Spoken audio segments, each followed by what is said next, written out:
I'm E.G. Marshall, your companion on these journeys we take to the outer boundaries of the unknown. Perhaps the greatest unknown of all is not what exists out there in the nether regions of distant space, but that which beats constantly inside each of us, the human heart. The human heart. It's both a tangible physical organ and also a mysterious, incomprehensible force. Yes, it's the brain that weighs, assays, analyzes, but in the end, it is the heart that decides. And each of us may be surprised by the decision of his heart, because the heart has its own reasons. Our mystery drama, I Must Kill Edna, was written especially for the Mystery Theater by Sam Dan and stars Elliott Reed.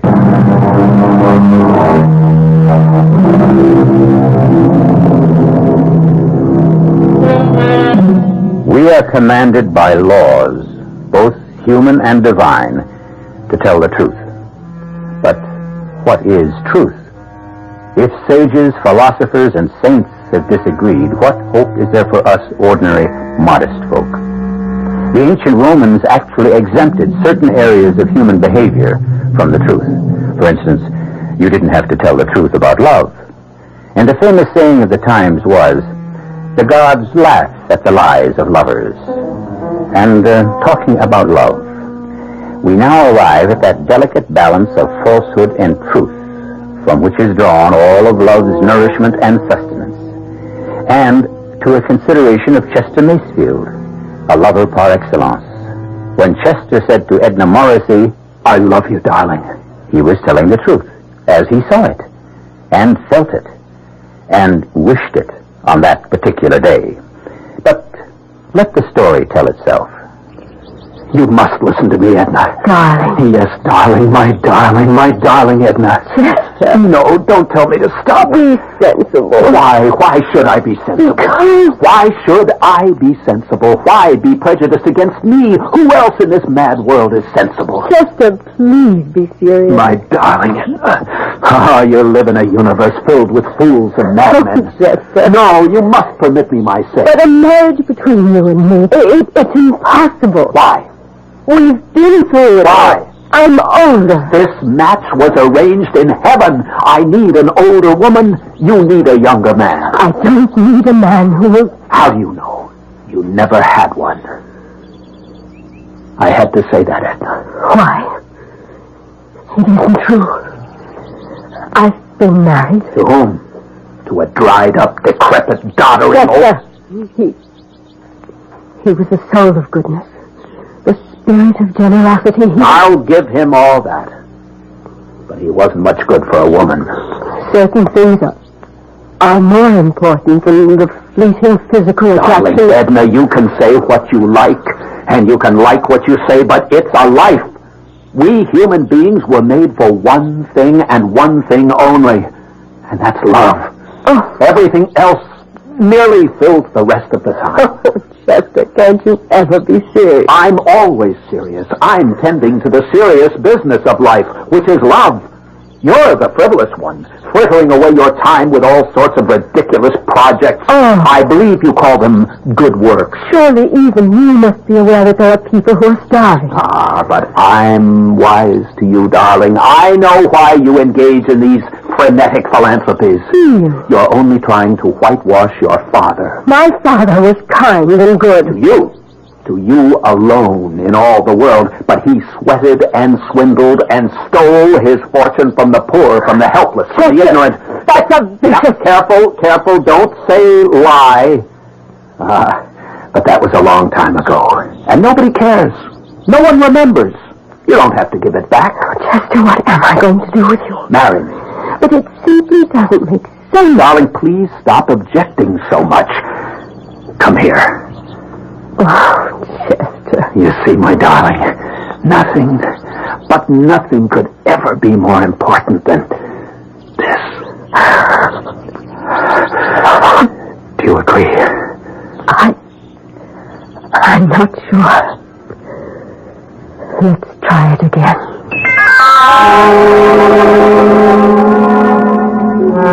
And so, we were married. Edna, of course, was deliriously happy, and I was happy too. It was an exciting, a heady experience for each of us. For Edna, it was an introduction to love. For me, it was an introduction to wealth. There are, after all, very few men in our society whose wives are millionaires.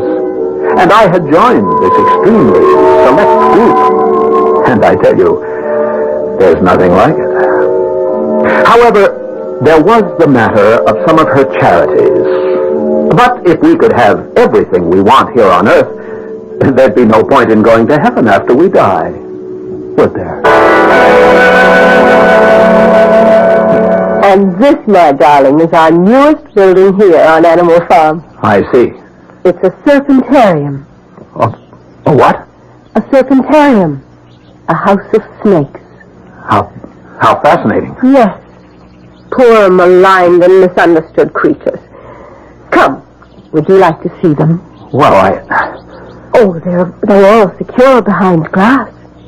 in that case, These are called pit vipers.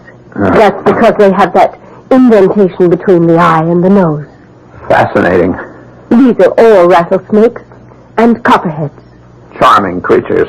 They are lovely, graceful, elegant.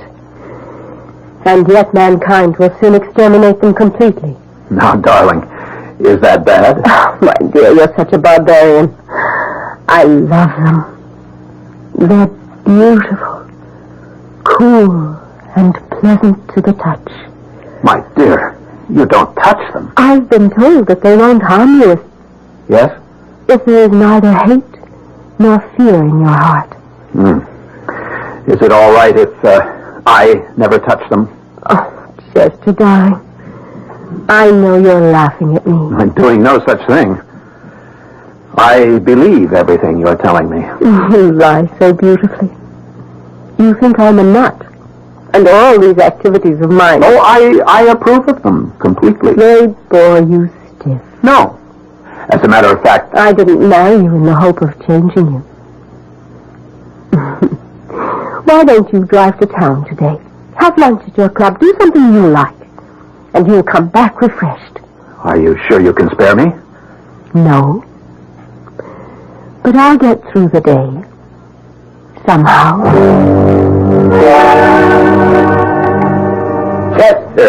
Chester Macefield. Why, it's Fred. I thought you'd given up the club for good. I've been in the country these past few months. Join me for lunch? Of course.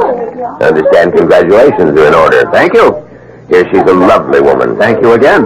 And money doesn't hurt either. That is a low blow. There are no low blows among old friends, only bitter truths. She's 50, and in what we could consider the soft September of her beauty.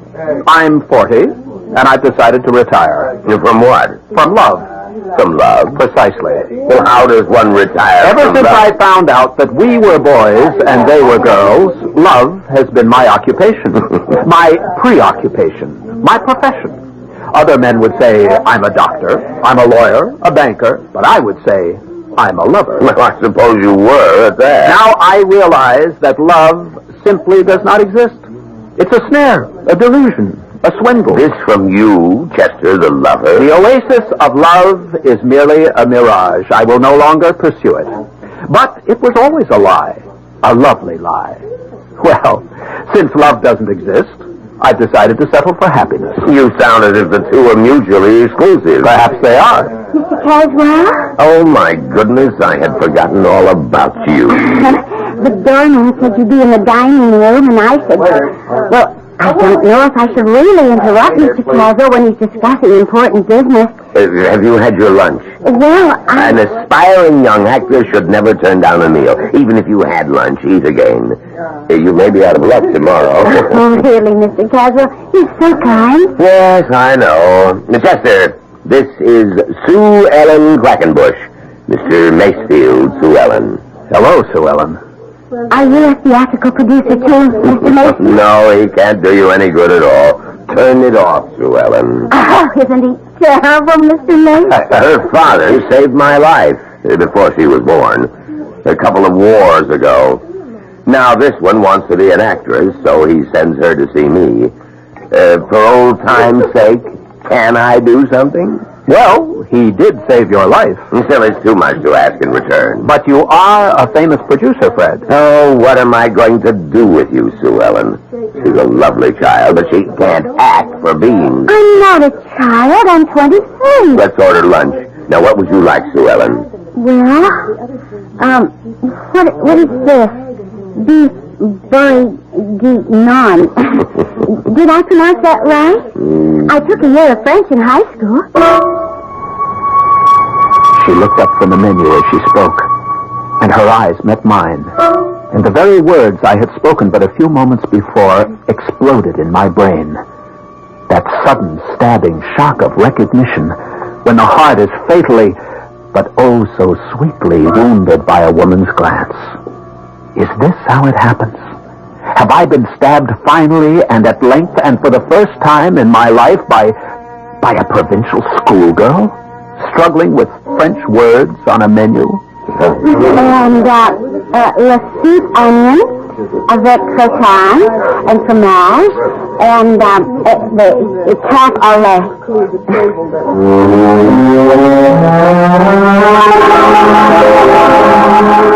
Well, I must say, this is an elegant apartment. I mean, it's like the movies. Is it yours? Oh, yes. That car and this place? Oh, you must be a very wealthy person, Mr. Macefield. Chester. Chester? We have some folks in Talbot Corners who are well off, you know, but no one who's actually wealthy. May I fix you a drink? Oh, you don't have to fix my drink. Just open a bottle of pop. Well, here we are. Yes. Here we are. Isn't it just like a book? A simple girl from the country in this luxurious millionaire's apartment. It's like a movie I saw at the Ritz, where they have this... Sue Ellen, Yes? please, shut up. Mr. Macefield. I have something to tell you. I love you. Mr. Macefield. Chester, Chester? I fell in love with you the only way people can really fall in love. At first sight. Sue Ellen, please, now say something. What? I don't know what to say. Look at me. You'd never believe it, that's all. Sue Ellen at a loss for words. But this is... I know. It's crazy. I'm twice your age. It's just... Don't say it's impossible. No, it's It's just... what? I just don't know what it is. Because... Well, you see... I also fell in love with you.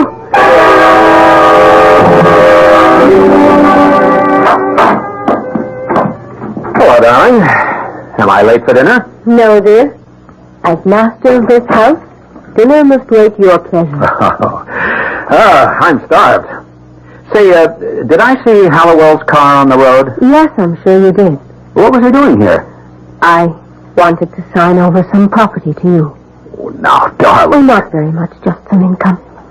So that you don't have to ask me for money. I think it must be embarrassing for a man. Oh, darling, I don't think it's right for you to... Nonsense. Tell me, did anything interesting happen to you in town? No. It was a rather dull, boring, prosaic day. After all, I wasn't with you.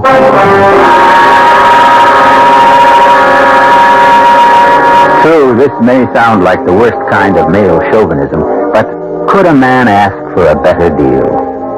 A young girl for excitement and romance, a mature woman for stability and financial independence. Sounds great. Looks good. But the problem with a structure of this kind is that the foundations rest on quicksand. Something will have to give.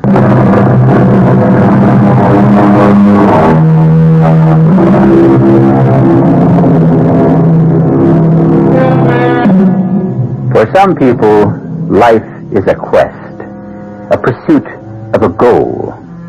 There are those dedicated souls who search for the great truths of science, of medicine. Noble spirits who strive to make the world better for their having been here.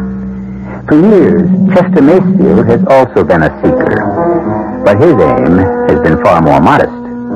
He has been looking for love. For someone he could adore with his heart and soul. Well, aren't we all? And Chester finally found her. And as you can imagine, Chester is deliriously happy. However, there are lucid moments when Chester is reminded of the fact that he is a married man. But you could get tickets, Chester, honey. Sue Ellen, that isn't the point. Oh, it's such a good show and all, and the acting is just marvelous. If I don't get to see good acting, how am I ever going to learn how to be an actor? Sue Ellen, I can't take you to the theater. Well, for heaven's sakes, why not? I just couldn't afford to take the risk. I know what. Take me to Luricchio's for supper. Oh, I'll do better than that. I'll have Luricchio's send supper here. What? A specially catered supper. Oh, but that isn't the same thing. You don't go to Luricchio's just to eat.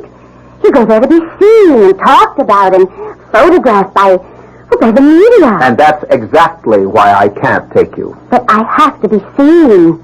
I want to get my name in the papers. I need publicity. That's how I can get an acting job. Darling, Well, I mean, you know, it just gets to be a drag sitting around here all the time. I love you, Sue Ellen. Please, believe I love you. Well, I'd maybe believe it If what? if you divorced her, married me. I want to do that, Sue Ellen. You don't know how much I want to do that. Well, what's stopping you? If I left Edna, I wouldn't have a nickel. Oh, it's her money. Yes. Well, what are you going to do, Chester, honey? I don't know. But I know this. I simply can't do without you. I know, Chester, honey. I know. You'll think of something.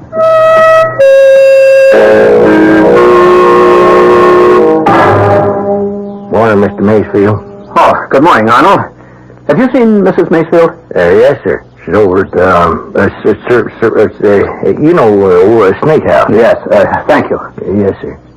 Sure goes for them snakes. I mean, I've been working for that woman, it must be 20 years now. I never seen nothing like this. What do you mean, Arnold? Well, I guess she found what she's been eating to support all her life. True underdog. Genuine loser. Somebody nobody loves. That's a snake, hands down. Well, as you know, my wife is a most tender-hearted woman. Oh, she's a saint. I bless her. But, What's that? well, I think you should talk to her. About what? Well, how could I put this? There's a big rattler. Well, they do come large, some of them, but he's just overgrown. Well, what about him? They ain't getting bit by a rattler, no peckneck, but it don't necessarily have to be fatal. You follow this? I can't say that I do. Well, on the other hand, this ugly critter's got fangs at least twice the normal, eh? You know, one chew out of them and... But what does this have to do with... She's taking a fancy to this varmint. She says to me, oh, Arnold, he's so beautiful, if only I could pet him. So, well, maybe you better talk to her. Maybe I'd better. Yeah, well, after all, she's the only woman.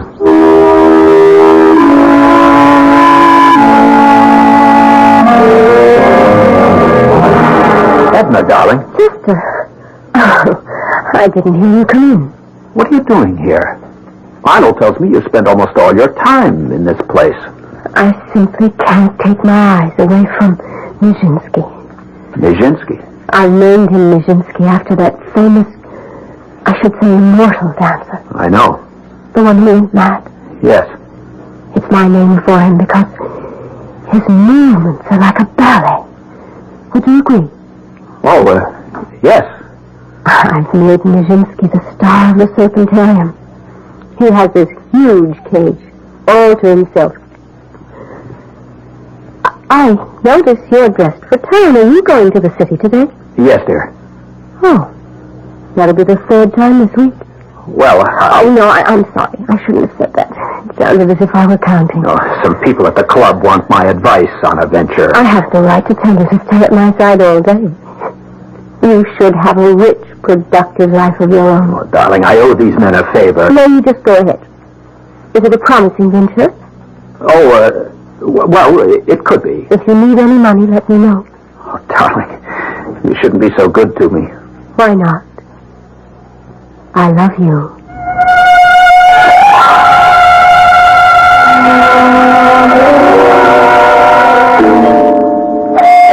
Come in and get a cell phone. Darling! Oh, it's you. Chester. Well, of course, Chester. Oh, that's a stunning outfit. You didn't have to get all dressed up for me. Well, I couldn't very well call you at your home now. Could I? I mean, what could I have said? Well, why would you call me? Well, to tell you that I couldn't see you tonight. What do you mean you couldn't see me? Hey, baby, it's the man himself. Oh. Perry Wilson, I would like you to meet Mr. Chester Mayfield. Oh, how do you do, sir? How do you do? Perry Wilson is the son of Angus Wilson, who's my dad's dearest, closest friend back home in Talbot Corners. Well, Perry and his mother and dad are here in town, and they want me to have dinner with them at the hotel. Sort of like old times at home. Is that right, Perry? Oh, yeah, and, afterwards we're going to play bridge. That's right. But you can't be my partner, Perry. You always get so mad when I forget which is Trump. It's really only a game, and you make such an issue about it. I don't know where you get that flightiness from, Sue Ellen. You know, your folks are such serious people. Shall we be going? Mother and Dad, they like to be proud. Yes, I know. Well, Perry, would you call your mother and Dad and say we're on the way? Oh, yeah, sure, of course. It's good thinking. Sue Ellen. I couldn't help this, Chester, honey. I must see you tonight. I'll wait for you here. Oh, but honey, I don't know how... Please, darling. Oh, sweetie, it's going to be late. And I'm going to be tired and upset. Because the Wilsons always give me a pain. Especially Perry. He's so conceited. But, darling, We can be together tomorrow night. Tomorrow, why, that's only just a few hours away. Sue Ellen, I love you. And I love you too, Chester.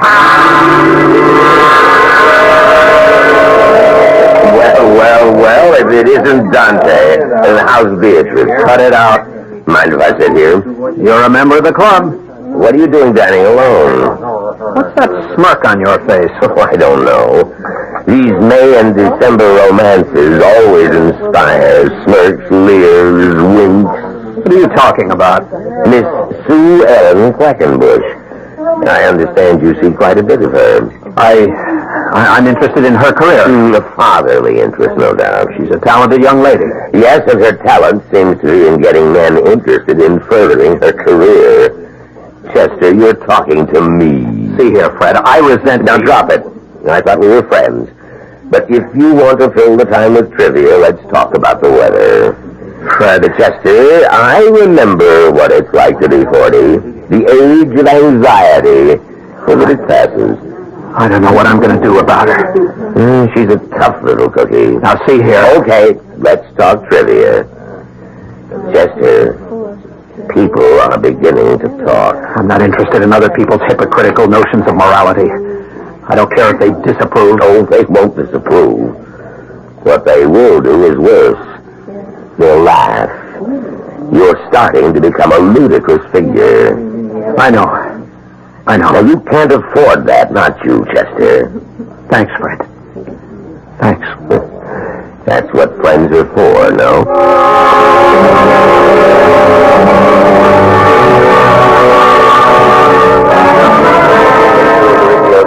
Darling? Chester, I thought you were staying in town. Oh, a change in plan. Oh, what happened? Didn't turn off the television. No, leave it on. Oh, I just became bored with the city and decided to come home. Tell me about your day. Oh, you'd only laugh at me. Tell me about yours. Oh, you'd only laugh at me.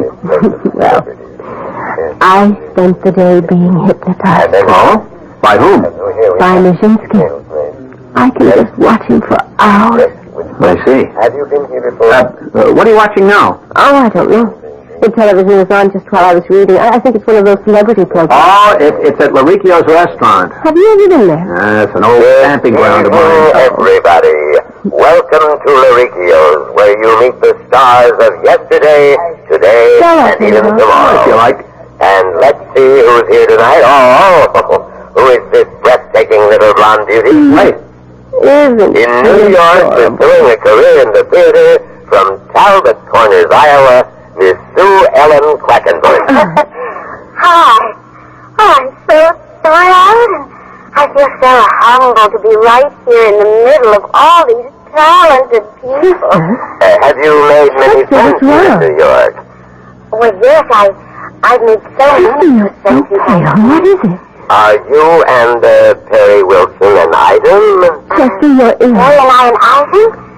Well, let me turn this stupid thing off. Item? Now tell me what's bothering you. Nothing.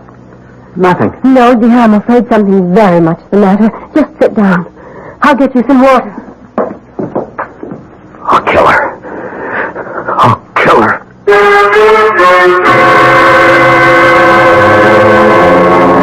They say there's no fool like an old fool, but still Chester Macefield isn't that old.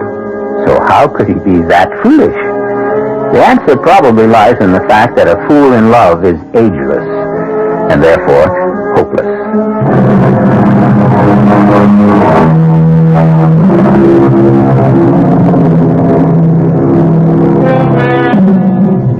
Chester Macefield is speeding into the city with blood in his eye and a .32 caliber pistol in his pocket. Chester Macefield, a man of the world, has been betrayed by a woman, a slip of a girl, barely out of her teens. But she has wounded him, not just in his heart, which after all can recover, but in his vanity, which can never be the same. Chester! You lied to me, Sue Ellen. You lied to me. Now, Chester, honey, I don't have the vaguest notion what you're talking about. I'm so thrilled, and I feel so humble to be in the midst of all these talented people. Oh, that. Yes, that. Well, honey, just what do you think you can do about it? I can kill you. Chester, put that gun away. Back home, everybody has a gun, and we have all kinds of I'm accidents. going to kill you, Sue Ellen. Why? Why? Because you lied to me. He says I can't lie to you. What am I supposed to do while you're at home making love to your wife? How am I supposed to feel? What am I supposed to think? You want everything your way. Sue Ellen, I love you. Oh, fine, I love you too. But maybe love isn't enough. What do you want? You take that tone out of your voice. Don't you make it sound as if I want something unreasonable. I want what I have a right to want. A man I can be seen with. A man I can be with all the time. I don't want a man who's ashamed of me. But I'm not ashamed. Then take me places. But you know I have a wife. It stood between us. Sue Ellen. It's your problem. Wait for me. Why? What is going to happen? I don't know. I'll think of something.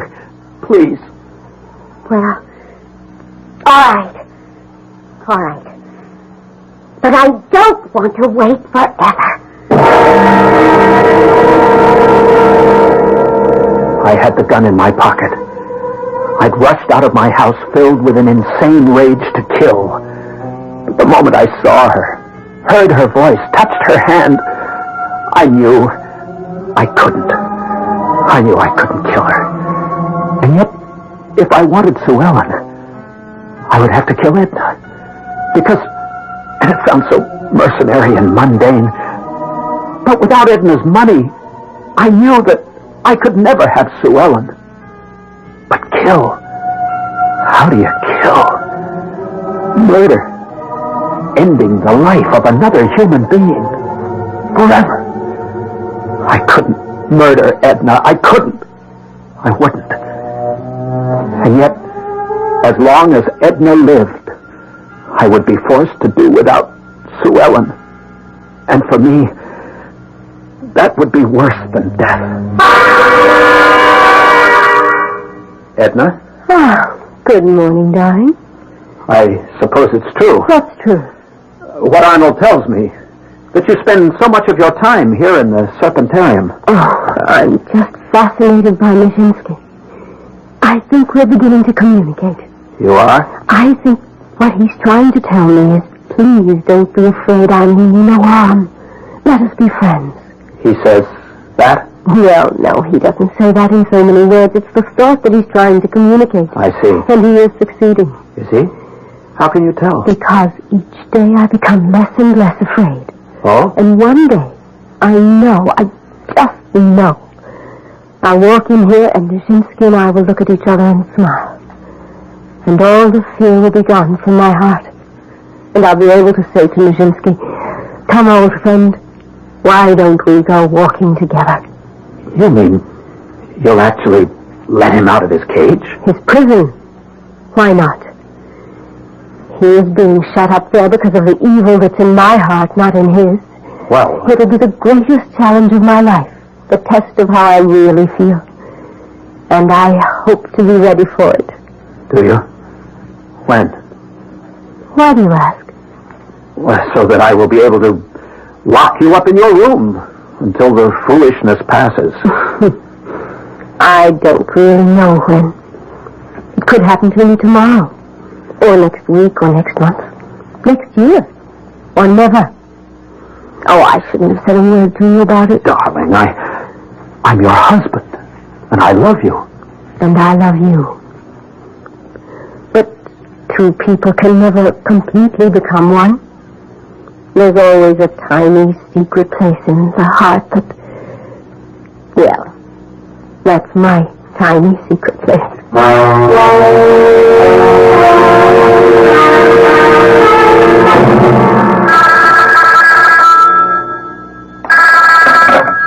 Hello? Sue Ellen, darling. Oh, it's you. Is that the chump? It's the chump. Sue Ellen, darling. Where are you? I'm at home. Oh, you're at home. That's nice. What have you got to say to me? Hang up on him. He pays the rent, remember? I just wanted to tell you, things will be looking up very soon. That's what you said last night. I know. And the night before? Perry, you stop that now. You and I will be married very soon, darling. Have you asked her for a divorce? No, but But what? Perry, I've got something better planned. what could be better? Now, just be patient. How long am I supposed to be patient? Just a little while longer. And what do I do in the meanwhile? Sit around all alone every night? Perry, it's terrible. Sue Ellen, I love you. I need you. Soon, I'll be able to give you everything your heart has ever desired. Tell me you love me. Honey, you know I love you. I have to know that. I have to be sure of that. And now I see what I have to do. Goodbye, darling. I'll be with you soon. Very soon. And I'll be free. Chester? He hung up. Well, let's see, baby. Where were we? Darling, would you mind terribly if I went into the city this evening? Of course not, dear. It's these same people at the club. You know, the ones I told you about. Oh, yes. For some reason, I can't imagine why, they seem to think I have a knowledge of land values. No, Chester, you are a very capable person. Oh. Well, this thing may run late, so don't wait up for me. I will. I always feel, well, incomplete unless you're in the house with me. I'll always remember how she looked. She was almost pretty when she had that shy smile on her face. But would it be murder? If all I did was help her to kill herself? She had this insane affinity for a lethally poisonous snake. Sooner or later she would release him from his cage in the mad delusion that he was her dear friend. Would it be murder? No. It isn't murder.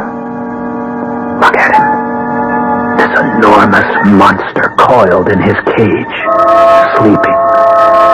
No one had seen me enter this house of crawling, murderous creatures. Here on the side is the latch. All I need do is turn it, to open and just slide the glass a few inches to the side. And when he wakes up, oh no, don't wake up just yet. Give me my chance to get out of here.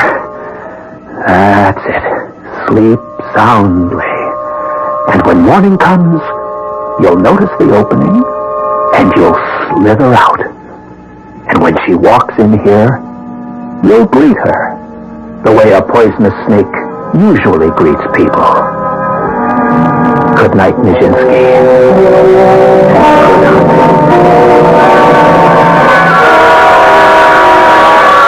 Honey? Maybe I better leave? Why, Shook? Well, maybe, well, you know, the chump. The chump never shows up unless he calls first. And you know something? I'm getting sick and tired of Mr. Chester Macefield. Cool down, darling. Let's not be hasty. You know, you don't look a gift horse in the mouth. Yes, well... this horse is kind of old and lame. Yeah, what's that? Does he have a key? Oh, my goodness! It's Chester! Sue Ellen, I have wonderful news. Sue Ellen, what is... Now, Chester, darling, let me explain. Elaine, what? Look, why don't I just get out of here and leave you two to... Stay where you are. I don't see how you can stop me. I said stay where you are. Now, listen, please. Please be careful. Stay where you are and shut up. Chester, Angel, you don't need that gun. I can explain. Shut up. Why did you come here with a gun? Why? What made me bring the gun? I must have known, deep down, inside, that I would have to use it. Please, Chester, don't talk that way. I'm going to kill you. No, please. And him also. Now, look, mister, please, what did we ever do to you? And what did you do to me? Oh, you're doing, we're having fun. Would you gonna kill us for that? Chester, you're an old man. You just weren't enough. No! Don't kill us. Look, mister, I don't want to die. You'll never laugh at me again. Never. Edna. I have to save Edna.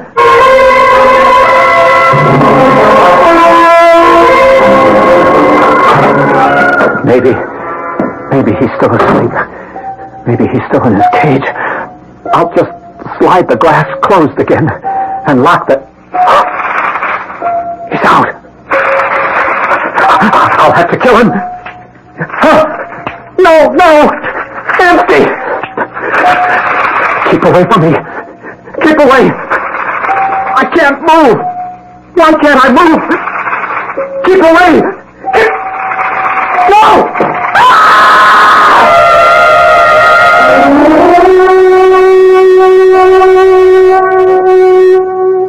I'm sorry, Miss Mayfield. Thank you, Arnold. I don't understand what you were doing inside here. Latch the cage was open. Yes. Why did you let Nijinsky out? It's my fault. Your fault? Well, why'd you say that? I must have given him the idea. Maybe he wanted to show me that he would do it first. Uh-huh. He was becoming interested in animals. Toward the end, he had become a much more gentle person. But Nijinsky shouldn't have been able to kill him. How could he miss with those lethal fangs? Miss Macefield, I gotta make a confession. When I heard you talk one day, you know, pet Nijinsky, you scared me so much that, well, I had the vet sneak in here and remove his poison sacs. Well, then, why did Mr. Macefield die? Well, I guess that's something we'll never know.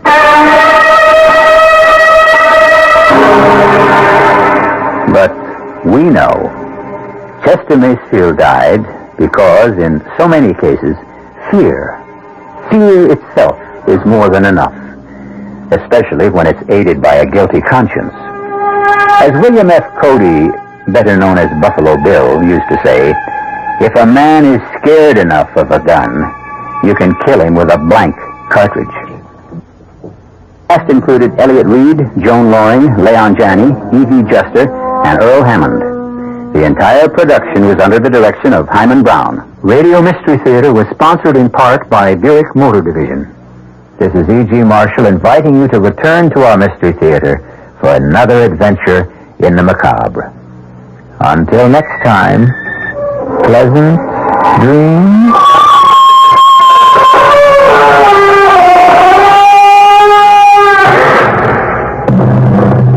Preceding program was furnished by the Columbia Broadcasting System. This is WOR New York and RKO General Station. The preceding episode of the CBS Mystery Theater was originally aired in 1974, and it was recorded off the air by Gary C. Dudash of AM Treasures, Babylon, New York.